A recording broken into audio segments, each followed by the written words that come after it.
الکریم اما بعد اللہم صلی علی سیدنا مولانا محمد معدن الجود والکرم وآلہ وصحابہ وبارک وسلم۔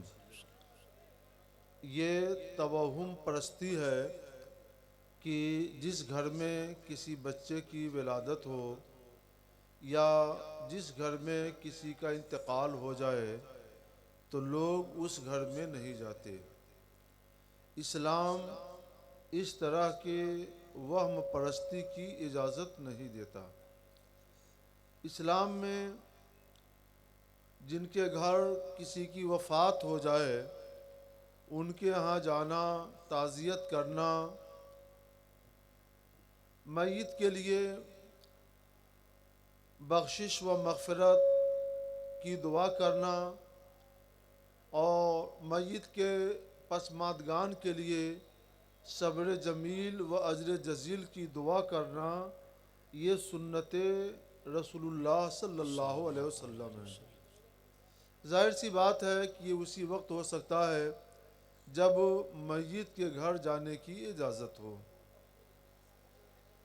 اور جس گھر میں بچے کی ولادت ہو وہ تو ایک نئے مہمان کی آمد کا گھر ہے، ضرور جانا چاہیے، گھر والوں کو مبارکباد دیں، خوشی اور مسرت کا اظہار کریں، اور کم سے کم ایک آدمی وہاں پر مشروع طریقے پر داہنے کان میں بلند آواز سے اذان دے اور بائیں کان میں تکبیر کہے۔ یہ سارے کام بھی جا کر ہی ہو سکتے ہیں۔ اب یہ کہنا کہ جس گھر میں کوئی بچہ پیدا ہو نہ جائے، اس کا مطلب یہ ہوا کہ پھر اذان اور تکبیر جو سرکار علیہ الصلوۃ والسلام نے سنت قرار دی ہے، اس کا دروازہ بند کر دیا جائے۔ اور یہ کہنا کہ جس گھر میں کسی کی وفات ہو جائے وہاں نہ جائیں، اس کا مطلب یہ ہوا کہ مرنے والے کے پسماندگان کی غمخواری نہ ہو اور خاص مرنے والے کے حق میں دعائے بخشش و مغفرت نہ ہو۔ یہ دونوں طریقے اسلام کے خلاف ہیں۔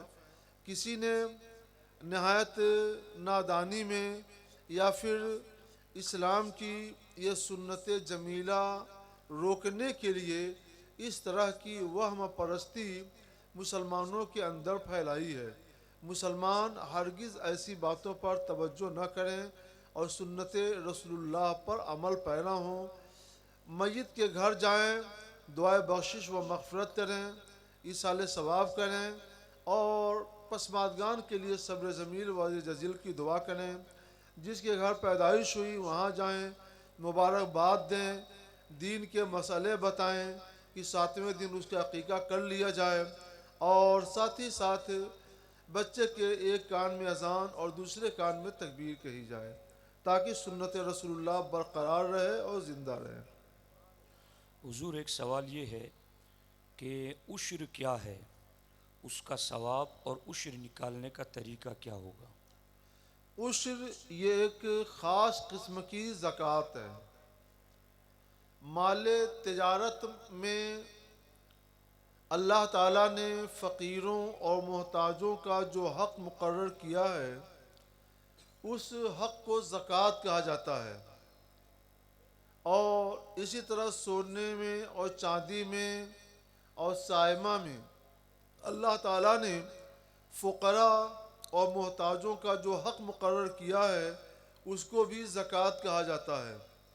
لیکن زمین سے پیدا ہونے والی فصلوں میں، غلے میں، پھلوں میں جو اللہ تعالیٰ نے غریبوں، محتاجوں اور فقیروں کا حق رکھا ہے، اس حق کو شریعت کی زبان میں عشر کہا جاتا ہے، شین را عشر کہا جاتا ہے۔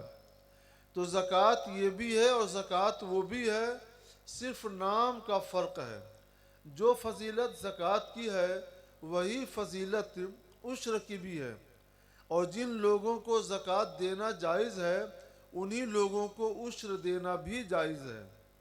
فرق دونوں میں یہ ہے کہ زکوٰۃ مال کے آمدنی کے 2.5% حصے میں واجب ہوتی ہے۔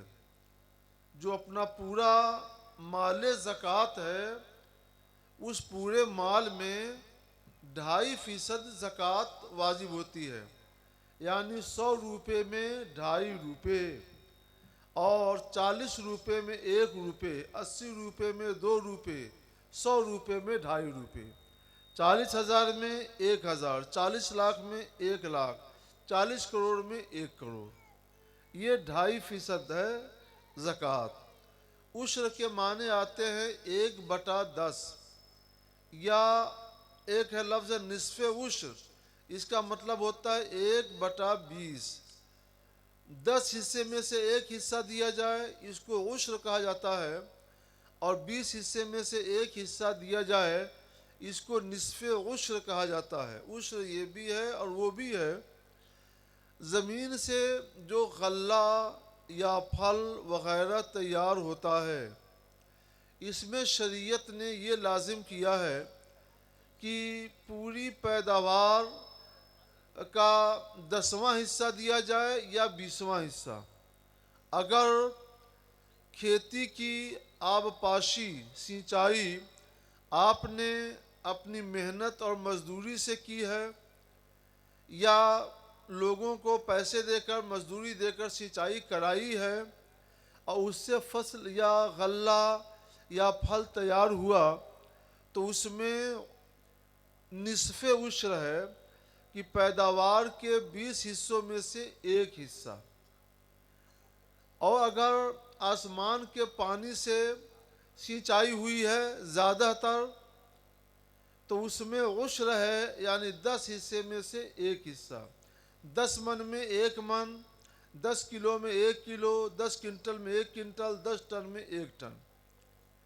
اور آپ کی محنت یا مزدوری کے پانی سے فصل تیار ہوئی، غلہ تیار ہوا، پھل تیار ہوا، تو اس میں نصف عشر ہے، یعنی 20 کلو میں 1 کلو، 20 من میں 1 من، 20 کنٹل میں 1 کنٹل، 20 ٹن میں 1 ٹن، یہ اس کا حساب ہے۔ تو چونکہ اس میں 10واں یا 20واں دیا جاتا ہے، اور عشر کا مطلب 10واں اور 20واں ہوتا ہے، اس وجہ سے اس زکوٰۃ کا نام عشر یا نصف عشر رکھا گیا۔ مگر زکوٰۃ یہ بھی ہے وہ بھی ہے، ثواب اس کا بھی وہی ہے جو زکوٰۃ کا ہے، اور اس کے بھی حقدار وہی لوگ ہیں جو زکوٰۃ کے ہیں۔ اس میں سب برابر ہیں، نام کا کچھ فرق ہے اور کچھ تھوڑے بہت جزیات کا فرق ہے۔ حضور اسی سے ملتا جلتا ایک سوال یہ ہے کہ کھیتوں کی پیداوار پر عشر نکال دیا، اور اس کے بعد جو پیسے بچ گئے وہ بینک میں جمع کر دیے یا اپنے گھر میں رکھ لیے۔ مثال کے طور پر 2 من کی فصل کٹ کر کے آئی، اس میں سے عشر کا نکال دیا، اور پھر جو پیسے بچے اس میں سے اگر وہ پورا سال گزر جائے تو اس پر زکوٰۃ ہوگی یا نہیں ہوگی؟ یعنی اس کا مطلب یہ ہوا کہ جو بھی کھیت سے پیداوار ہوئی، غلہ تیار ہوا، اس کا عشر نکالنے کے بعد مالک نے غلے کو، پیداوار کو بیچ دیا، اور غلے کو روپیہ پیسہ بنا لیا۔ اب سوال یہ ہے کہ اس روپے پیسے پر زکوٰۃ فرض ہے کہ نہیں ہے۔ اس سلسلے میں یہ بات واضح کر دوں کہ غلہ جب تک غلہ ہے اس کا عشر 1 مرتبہ ادا کر دیا گیا، تو اگر وہ غلہ چاہے جتنا زیادہ ہو، 10 سال بھی ویسے رکھا رہے، تو اس میں عشر واجب نہیں ہے۔ 20 سال بھی محفوظ رکھ دیا جائے تو بھی اس میں عشر واجب نہیں ہے، کیونکہ اس کی زکوٰۃ عشر کے نام پر ادا کی جا چکی ہے، اور اس کا حق فقراء ادا کر دیا گیا، لہذا کچھ نہیں واجب ہوگا۔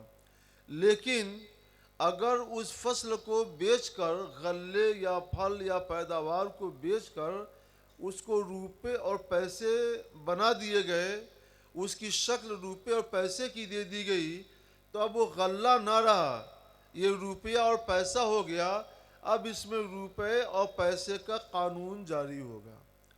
روپے پیسے کا قانون یہ ہے کہ اگر 1 سال تک اپنے پاس رہ جائے تو اس میں زکوٰۃ فرض ہے، لہٰذا سال زکوٰۃ پورا ہونے پر اس روپے پر بھی زکوٰۃ فرض ہوگی، جیسا کہ اور دوسرے روپوں پر یا سونے پر چاندی پر زکوٰۃ فرض ہوتی ہے۔ حضور، جیسا کہ آپ نے فرمایا کہ عشر نکالنے کے بعد اگر اس غلے کو رکھ چھوڑے کتنے بھی سالوں تک تو اب اس میں عشر نہیں ہے، لیکن کئی کاروباری بیوپاری لوگ ایسے ہوتے ہیں کہ جو موسم کے اعتبار سے غلے کو اسٹور کر لیتے ہیں اور اس میں عوام کو ضرورت بھی ہوتی ہے پھر بھی نہیں بیچتے، وہ انتظار کرتے ہیں کہ جب شدید ضرورت ہوگی تو زیادہ اس کا دام ملے گا، تو ایسا کرنا کیسا ہے؟ اگر لوگ غلے کے لیے پریشان نہ ہوں، چاول، آٹا، گیہوں اس طرح کی اجناس بازار میں مل جاتی ہیں اور غلے والے کچھ اس لیے روک لیں کہ ذرا بھاؤ اور بڑھ جائے تب بیچیں، تو اس میں کوئی حرج نہیں۔ وہ مالک ہے، روک سکتا ہے اور وقت حاجت بیچ سکتا ہے۔ لیکن اگر بازار میں غلے کی بہت کمی ہو گئی کہ لوگ بھوکے رہنے لگے، فاقہ کشی تک کی نوبت آ گئی، کیونکہ لوگوں نے غلہ روک لیا ہے، بازار میں کہیں سے غلہ آ ہی نہیں رہا ہے، تو اس کو احتکار کہا جاتا ہے کہ لوگوں کی شدید حاجت کے وقت میں غلے کو روک لینا اور لوگوں کی مجبوری سے فائدہ اٹھاتے ہوئے دام زیادہ سے زیادہ وصول کرنا، یہ استحصال ہے، یعنی لوگوں کو ستانا اور ان کو چوسنا، یہ ناجائز ہے۔ اسلام احتکار کی، استحصال کی، یعنی لوگوں کے شدید احتیاج اور ضرورت کے وقت میں غلے کو روک لینے اور پھر بعد میں ان کی مجبوری سے فائدہ اٹھاتے ہوئے دام بڑھا کر زیادہ سے زیادہ دام لینے کی اجازت نہیں دیتا، یہ ناجائز ہے۔ اس سے بچا جائے، اگر کوئی ایسا کرتا ہے تو فوراً اس سے باز آئے اور توبہ کرے۔ حالات معمول پر ہیں، نارمل ہیں، تو کوئی چاہے تو اپنا غلہ 6 مہینہ کے لیے روک لے، سال بھر کے لیے روک لے، 2 سال کے لیے روکے، اس کی مرضی، بیچے چاہے نہ بیچے، یا جب بیچنا ہو تب بیچے، اس میں کوئی بات نہیں ہے۔ لیکن جب لوگوں کو حاجت ہو، لوگ غلے کے لیے پریشان ہوں اور غلہ نہ ملے تو ان کو فاقہ کشی کرنی پڑے، تو ایسی صورت میں غلے کو روکنا ناجائز ہے اور واجب ہے کہ غلہ کو بازار میں لا کر کے مناسب دام پر بیچ دیا جائے اور اضافی دام اس پر لوگوں کی مجبوری سے فائدہ اٹھاتے ہوئے نہ لیا جائے۔ حضور، ایک سوال یہ آیا ہے کہ ماہ رمضان کا چاند نظر آنے پر یا ماہ میلاد کا چاند نظر آنے پر یا عرس یا سندل شریف کے جلوس کے موقع پر لوگ پٹاخے وغیرہ پھوڑ کر کے اس طرح سے اپنی خوشی کا اظہار کرتے ہیں، تو اس بارے میں آپ شرعی حکم سنائیں۔ اس طور پر خوشی کا اظہار بجا نہیں ہے اور نہ ہی اسلام نے کسی خوشی کے موقع پر اس طرح سے خوشی منانے کی اجازت دی ہے۔ پٹاخے چھوڑنا یعنی آتش بازی، یہ اپنے مال کو ضائع کرنا ہے، بلکہ اپنے مال میں آگ لگا کر اسے جلا ڈالنا ہے۔ اپنے مال میں آگ لگانا اور اسے جلا کر برباد کرنا یہ ناجائز و حرام ہے۔ حدیث نبوی میں رسول گرامی وقار صلی اللہ تعالیٰ علیہ وسلم نے اس سے ممانعت فرمائی، لہٰذا چاند نکلنے پر یا کسی اور بھی خوشی کے موقع پر آتش بازی ہرگز نہ کی جائے، پٹاخے نہ چھوڑے جائیں۔ خوشی کا جو طریقہ ہے، مثلا رمضان شریف کی آمد ہوئی تو رمضان مبارک کہہ سکتے ہیں، شوال کا چاند نظر آیا تو عید مبارک کہہ سکتے ہیں، بلکہ اس طور پر مبارکبادی دینا چاہیے اور خوشی و مسرت کا اظہار کرنا چاہیے۔ حضور ایک سوال یہ ہے کہ وراثت کیا ہے اور اس کی شرعی حیثیت بتائیں۔ وراثت یہ ہے کہ کوئی قریبی رشتہ دار فوت ہو جائے، جیسے باپ یا ماں یا دادا یا بیٹا یا پوتا یا بیٹی، اس طرح کا کوئی قریبی رشتہ دار فوت ہو جائے، مر جائے اور مال چھوڑے، تو جو اس مال کا جو قریبی لوگ حقدار ہوتے ہیں، اس حقدار ہونے کا نام وراثت ہے۔ باپ، بیٹا، ماں، بہن، بھائی میں سے کوئی فوت ہو گیا اور اس نے جو مال چھوڑا، اس کے قریبی رشتہ دار، مثلا بیٹے، اولاد، شوہر، بیوی، بہن، بھائی اس کے حقدار ہوتے ہیں۔ اس حقدار ہونے کا نام وراثت ہے۔ حقدار ہونے والوں کو وارث کہا جاتا ہے۔ حقدار ہونے والے وارث ہیں۔ حقدار ہونا وراثت ہے، اور جو مال چھوڑا وہ ترکہ ہے، اور اسی کو میراث بھی کہا جاتا ہے۔ یہ وراثت قریبی فوت ہونے والے کسی قرابت دار کے مال میں ہی جاری ہوتی ہے۔ جو جتنا قریبی ہوتا ہے وہ اتنی ہی زیادہ حقدار ہوتا ہے، اور جو نسب کے لحاظ سے جتنا دور اور دور سے دور ہوتا چلا جائے گا، اس کا حصہ یا تو کم ہوگا یا پھر وہ محروم ہو جائے گا۔ یہ ہے وراثت، اور وراثت کے تمام مسائل کی بنیاد۔ مگر اس کے پیش نظر آپ کوئی فیصلہ نہ کریں۔ اگر آپ کے سامنے اس طرح کا کوئی مسئلہ آئے تو فوراً اپنے قریبی مفتی سے رابطہ قائم کریں، وہاں سے نہ رابطہ ہو تو ہم سے رابطہ قائم کریں اور مسئلہ دریافت کر لیں، جو بتایا جائے اس کے مطابق میراث تقسیم کریں اور عمل کریں۔ اپنے طور پر فیصلہ کرنے میں غلطی اور کبھی کبھی بہت بڑی غلطی کا امکان ہے، اس لیے ایسا نہ کیجیے۔ وراثت آپ سمجھ گئے، ترکہ سمجھ گئے، وارث سمجھ گئے۔ اب اس کے بعد جب سوال کرنا ہو تو بتا دیں کہ ہمارے گھر سے فلاں صاحب کا انتقال ہو گیا اور ان کے قریبی رشتہ داروں میں یہ اتنے لوگ ہیں اور انہوں نے اتنا مال چھوڑا ہے، کس کو کتنا مال دیا جائے، دارالفتہ سے لکھ کر آ جائے گا کہ فلاں آدمی کو اتنا مال اور فلاں کو اتنا اور فلاں کو اتنا دے دیا جائے، اس کے مطابق بٹوارہ کر لیا جائے۔ حضور اسی کے ساتھ ملتا جلتا ایک سوال یہ ہے کہ وراثت کب تقسیم کرنا چاہیے، ماں باپ کی حیات میں یا ان کے وصال کے بعد؟ اگر ان کی حیات میں کیا جائے تو کس طرح تقسیم کرنا پڑے گا؟ مال کی تقسیم بطور وراثت تو اسی وقت ہو سکتی ہے جب کہ کوئی قریبی رشتہ دار اللہ کو پیارا ہو جائے، فوت ہو جائے، اس کی زندگی میں اس کے مال میں بطور وارث کوئی حقدار نہیں ہے۔ وہ اپنے مال کا زندگی کی آخری سانس تک مالک ہے۔ جب تک وہ زندہ ہے کوئی شخص اس کے مال کا وارث نہیں ہے، وہی مالک ہے۔ جب وہ فوت ہو جائے گا تو اس کے قریبی رشتہ دار اس کے حقدار ہوں گے اور وہی وارث کہلائیں گے۔ ہاں، مال کی تقسیم مالک کی رضامندی سے اس کی زندگی میں بھی ہو سکتی ہے، البتہ اس تقسیم کا قانون وراثت کے قانون سے تھوڑا سا مختلف ہے۔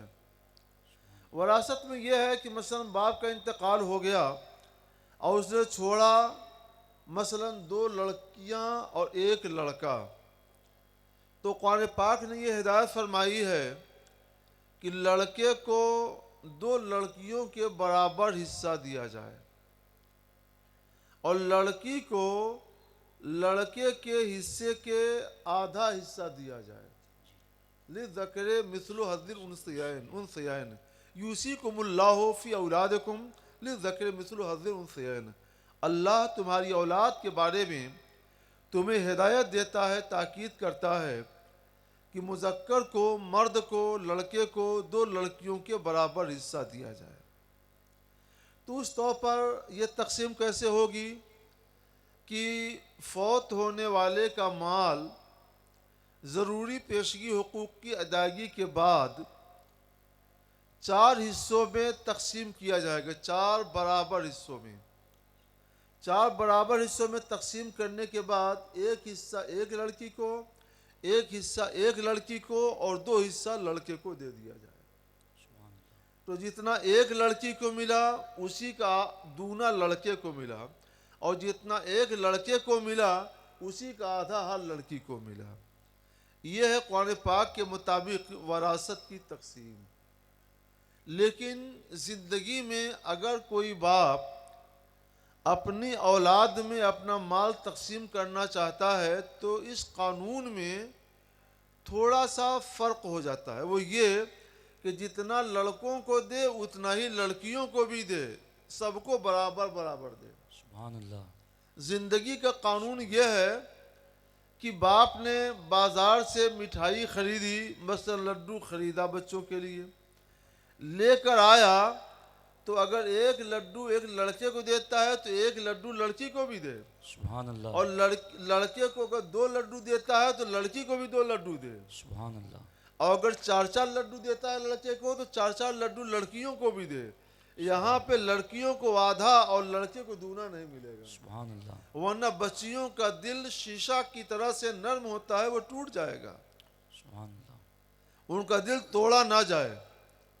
تو زندگی میں باپ جو کچھ دیتا ہے وہ باپ کی طرف سے تحفہ ہے، اور تحفے میں حکم یہ ہے کہ کیا لڑکی اور کیا لڑکا سب کو برابر برابر دیا جائے، جتنا لڑکے کو دیں اتنا ہی لڑکیوں کو بھی دیں۔ اس طرح کا ایک مسئلہ حضور سید عالم صلی اللہ علیہ وسلم کی بارگاہ میں پیش ہوا، اور لوگوں نے میراث کے قانون کے مطابق دونا اور آدھے کا فیصلہ کیا تھا۔ تو سرکار نے فرمایا اتقوا اللہ فی اولادکم، سبحان اللہ۔ اتقوا اللہ، اللہ سے تم لوگ ڈرو، وعدلوا بین اولادکم، اور اپنی ساری اولاد کو برابر برابر دو۔ سبحان اللہ۔ اولاد لڑکے بھی ہیں اور لڑکیاں بھی ہیں۔ تو اس حدیث پاک میں سرکار علیہ الصلوۃ والسلام نے ہدایت فرما دی ہے کہ زندگی میں دینا چاہتے ہو تو یہ تحفہ ہے، اور تحفے میں کوئی کمی بیشی نہیں ہے، تحفے میں سب کو برابر دیا جائے گا۔ اگر گھر بازار سے سیب لا رہے ہو، 1 لڑکے کو 1 کلو دیا تو ہر لڑکی کو بھی 1 کلو دو، یہ نہیں کہ لڑکیوں کو آدھا کلو اور لڑکے کو 1 کلو، ایسا نہیں کریں گے۔ تو زندگی میں تقسیم ہو تو اس کو ہبہ کہتے ہیں، اس کو تحفہ کہتے ہیں، اس کو ہدیہ کہتے ہیں۔ ہدیہ اور تحفے کا قانون یہ ہے کہ لڑکا لڑکی سب کو برابر برابر دیا جائے، کسی کی دل شکنی نہ ہو، کسی کا دل نہ توڑا جائے۔ اور میراث کا قانون یہ ہے کہ باپ کے انتقال کے بعد وراثت جاری ہوگی، تو قرآن نے بتا دیا ہے کہ اس میں لڑکے کو دونا اور لڑکی کو آدھا۔ سبحان اللہ۔ حضور ایک سوال اسی حوالے سے آیا ہے کہ مرحوم نے، مرنے والے نے موت سے پہلے اپنی 2 بیٹیوں کو اپنے مال سے ایک بڑا حصہ دے دیا، اور یہ کہہ دیا کہ میں نے جیتے جی آپ کا حصہ دے دیا، تو کیا بعد وصال ان بیٹیوں کا حصہ باپ کی جائیداد میں ہوگا؟ حالانکہ یہ سوال ایک مرتبہ پھر پڑھیے، ذرا صاف صاف پڑھیے، زور سے، بلند آواز سے۔ مرنے آپ والے سب نے، لوگ اس سوال کو سنیے اور سمجھیے۔ مرنے والے نے موت سے پہلے اپنی 2 بیٹیوں کو اپنے مال سے ایک بڑا حصہ دے دیا، اور یہ کہہ دیا کہ میں نے جیتے جی آپ کا حصہ دے دیا، تو کیا بعد وصال اس باپ کے انتقال کے بعد ان بیٹیوں کا حصہ باپ کی جائیداد میں ہوگا؟ حالانکہ وہ دونوں بہنیں اپنے بھائیوں سے اس بات پر راضی ہے کہ ہمیں ہمارا حصہ والد صاحب نے جیتے جی دے دیا ہے، اب ہمیں جائیداد میں حصہ نہیں چاہیے۔ جہاں تک اس بات کا سوال ہے کہ باپ نے اپنی زندگی میں بیٹیوں کو حصہ کے نام پر بہت کچھ دے دیا، تو باپ کی وفات کے بعد بیٹیوں کا حصہ اس کے ترکے میں چھوڑے ہوئے مال میں ہوگا یا نہیں؟ اس کا جواب ہے کہ ہوگا، اور بچیوں کا حصہ اب بھی برقرار ہے۔ سبحان اللہ، سبحان اللہ۔ فرض کیجئے باپ نے آدھی دولت اپنی بیٹیوں کو دے دی اور آدھی لڑکوں کے نام پر چھوڑ دی، لیکن اس نے لڑکوں کو ہبہ کر کے مالک نہیں بنایا، تو جب باپ کا انتقال ہوگا تو وہ سارا مال وہ باپ کا ترکہ ہے، اور باپ کے ترکے میں چھوڑے ہوئے مال میں اس کی ساری اولاد کا حق ہے۔ قرآن نے، اللہ تعالیٰ نے ساری اولاد اور سارے وارثوں کو اس کا حقدار بنا دیا ہے۔ وارثوں میں جیسے لڑکے ہیں ویسے لڑکیاں بھی ہیں، لہٰذا آدھے اور دونے کے قانون کے مطابق لڑکیوں میں اور لڑکوں میں وہ مال تقسیم کیا جائے گا۔ باپ نے اپنی زندگی میں جو کچھ دیا وہ تو نذرانہ ہے، تحفہ ہے، ہدیہ ہے، اور باپ کے مرنے کے بعد جو مال ترکہ بنا ہے، اس مال میں اب باپ کو کوئی اختیار نہیں ہے، وہ تو فوت ہو چکا ہے۔ اب اس مال میں اللہ کا قانون جاری ہوگا۔ اللہ تعالیٰ نے اس مال میں لڑکیوں کا بھی حصہ مقرر کر دیا ہے اور لڑکوں کا بھی حصہ مقرر کر دیا ہے، لہٰذا لڑکیوں کو حق ہے کہ اس میں سے حصہ لیں۔ لڑکیاں عام طور پہ مسائل نہیں جانتی، بلکہ لڑکے بھی نہیں جانتے۔ اگر مسئلہ نہ جاننے کی وجہ سے لڑکیاں یہ کہتی ہیں کہ ہم کو ہمارا حصہ مل گیا، نہیں چاہیے، تو اس کا کوئی اعتبار نہیں ہے۔ مسئلہ جان جائیں، انہیں مسئلہ معلوم ہو کہ ان کا حق ہے، ان کا حق اب بھی سلامت ہے اور برقرار ہے، اور پھر بھی وہ کہیں کہ ہم کو ہمارے حصے کے بدلے میں ہمارے والدین نے بہت کچھ دے دیا ہے، اور باقی جو ہے ہم لوگ اس میں سے کچھ نہیں لیں گے، اس میں ہمارا جو بھی حق بنتا ہے ہم نے آپ لوگوں کو ہبہ کیا، مالک بنا دیا، آپ لوگ آپس میں بانٹ لیں۔ اب وہ بانٹ سکتے ہیں۔ اگر بچیاں مسئلہ نہیں جانتی ہیں اور مسئلہ جانے بغیر انہوں نے کہہ دیا تو ان کے کہنے کا کوئی اعتبار نہیں ہے۔ پہلے ان کو مسئلہ بتا دیا جائے اور پھر پوچھا جائے کہ صحیح بتاؤ تم اپنا حصہ لینا چاہتی ہو کہ نہیں لینا چاہتی ہو، تب دیکھیو بچیاں کیا فیصلہ لیتی ہیں۔ پھر بچیوں میں عام طور پر ایک احساس قہتری یہ ہوتا ہے کہ اگر ہم نے اپنے بھائیوں سے حصہ لے لیا، آج حصہ لے لیا تو آج ہی شام سے وہ گھر ہمارا گھر نہ رہے گا، اور پھر ہمارے اور ان کے درمیان بھائی بہن کا جو رشتہ ہے وہ رشتہ بھی پہلے کی طرح سے برقرار نہیں رہے گا، ہم اپنے میکے نہیں جا سکیں گی، اور بھائیوں سے ہماری ملاقات خوشگوار انداز میں نہیں ہو سکتی ہے۔ تو وہ رشتے کو خوشگوار رکھنے کے لیے اور ہمیشہ اپنے گھر میں اپنے میکے آنے جانے کے لیے وہ شرما حضوری میں یہ بات کرتی ہیں کہ آپ لوگ بانٹ لیجئے، ہم کو نہیں چاہیے۔ زبان پر تو یہی ہوتا ہے، مگر ان کا دل یہی کہتا ہے کہ کاش ہم کو بھی ہمارا حصہ ملے۔ تو زبان کی آواز پر مت جاؤ، ان کے ضمیر اور ان کے دل کی آواز کو سنو کہ ان کا ضمیر کیا کہتا ہے اور ان کے دل کی آواز کیا ہے۔ ان کے دل کی آواز بہرحال یہی ہے کہ ان کو ان کے ماں باپ کے ترکے سے حصہ ملنا چاہیے۔ اگر بھائی قرابت کا اور ان کے میکے آنے جانے کا دروازہ بند نہ کریں اور ان کو اس بات کا خطرہ نہ ہو تو ہر بہن چاہے مالدار ہو چاہے غریب ہو اپنے ماں باپ کے چھوڑے ہوئے مال میں سے حصہ لے گی۔ سرکار علیہ الصلوۃ والسلام کی یہ سنت ہمارے شہروں میں، ہماری آبادیوں میں مردہ ہو رہی ہے۔ علماء کرام کی ذمہ داری ہے، مبلغین اسلام کی ذمہ داری ہے، پیران کرام کی ذمہ داری ہے کہ رسول اللہ کی اس سنت کو زندہ کریں، معاشرے میں، سماج میں تبلیغ کریں، اور یہ جذبہ پیدا کریں کہ باپ کے انتقال کے بعد ان کے لڑکے اپنی بہنوں کو ضرور حصہ دیں، وہ انکار کریں تو بھی ان کو حصہ دے دیں، تاکہ سرکار کی سنت پر جو گرد و غبار چھا رہی ہے یا جو سنت مردہ ہو رہی ہے یہ پھر سے صاف ہو جائے اور زندہ ہو جائے۔ تمام علماء کرام، پیران اعظام، مبلغین اسلام اور سارے اہل اسلام سب سنیں۔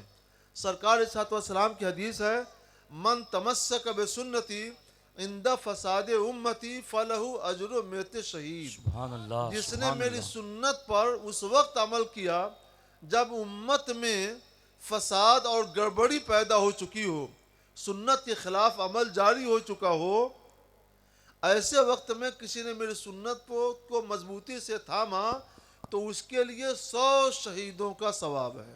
سبحان اللہ، سبحان اللہ۔